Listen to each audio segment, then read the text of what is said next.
पिछले दिनों एक बच्ची ने मुझे अपनी स्टोरी सुनाई कि किस तरह एक लड़के के साथ मेरी कमिटमेंट थी, वो अपना रोना बेसिकली उसने, तो उसने बड़े दावे किए, मुझे आपसे बड़ी मोहब्बत है, मुझे फलाना है, मुझे फलाना है, जो आजकल का एक टिपिकल माइंडसेट है ना कि लड़कियों को ल्योरन करें, उनको इस्तेमाल करें शादी के नाम पर, उसके बाद तुम कौन और मैं कौन।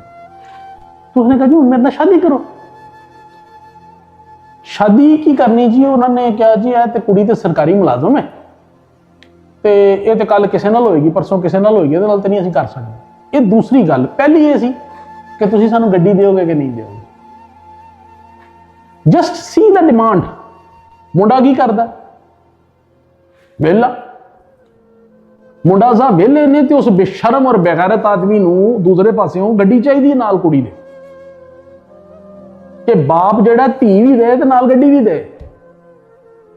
ਤੇ ਜੇ ਮੁੰਡਾ ਸਰਕਾਰੀ ਮੁਲਾਜ਼ਮ ਹੈ ਤੇ ਫਿਰ ਤੇ ਮਿਨੀਮਮ ਗੱਡੀ ਚਾਹੀਦੀ ਹੈ, ਤੇ ਜੇ ਮੁੰਡਾ ਸਰਕਾਰੀ ਮੁਲਾਜ਼ਮ ਨਹੀਂ, ਅਨਪੜ੍ਹ ਹੈ, ਤੇ ਫਿਰ ਮੋਟਰਸਾਈਕਲ ਚਾਹੀਦੀ ਹੈ। ਇਹ ਰਿਵਾਜ ਹੈ ਕਿ ਮਾਂ ਪਿਓ ਨੂੰ ਹਿਆ ਹੀ ਨਹੀਂ ਹੁੰਦੀ ਮੰਗਣ ਲੱਗੇ ਕਿ ਮੇਰੀਆਂ 4 ਧੀਆਂ ਘਰ ਨੇ ਤੇ ਇਹਨਾਂ ਵਾਸਤੇ ਅਗਰ ਮੈਨੂੰ 4 ਗੱਡੀਆਂ ਦੇਣੀਆਂ ਪਈਆਂ ਤੇ ਮੈਂ ਗੁਰਦੇ ਵੇਚ ਕੇ ਦਿਆਂਗਾ। ਤੇਰਾ ਤੇ ਇਹਨੇ ਦਾ ਗੁਰਦਾ ਨਹੀਂ ਵੇਚਣਾ ਚਰਸ ਪੀ ਪੀ ਕੇ ਜੇ ਤੇਰਾ ਹਾਲਤ ਹੋਈ।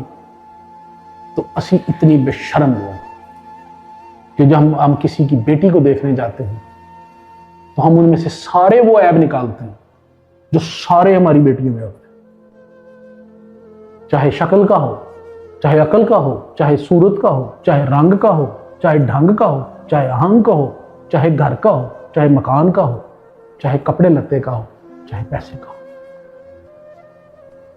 तो जे तुसी अपनियां धीआं 4 नहीं तोड़नियां, घर ही रखनियां ने, बुढ़ियां करनियां ने, तो फिर दूसरे के घर जाके जरूर ये सब्जी मंडी जो ना मवेशी मंडी वाली हरकतां करो।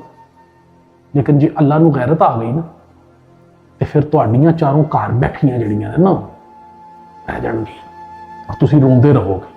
लेकिन फिर जिहड़ा बंदा एडा बेशरम हो जाए उन्हें कित्थे रोना?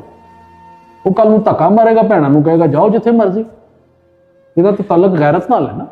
तो गैरतमंद तो बीवी की कमाई नहीं जे खाते, गैरतमंद तो बीवी दी गड्डियां नहीं लैंदे, गैरतमंद तो बीवी को चीज़ां नहीं मंगते, गैरतमंद तो नहीं कहते कि जा नाल 2 AC भी लैके आ, 4 फ्रिजां भी लैके आ, जा नाल मेरे वास्ते एक प्लाट भी लैके आपे को मंग के। गैरतमंद तो नहीं, उधर डुब के मर जाते।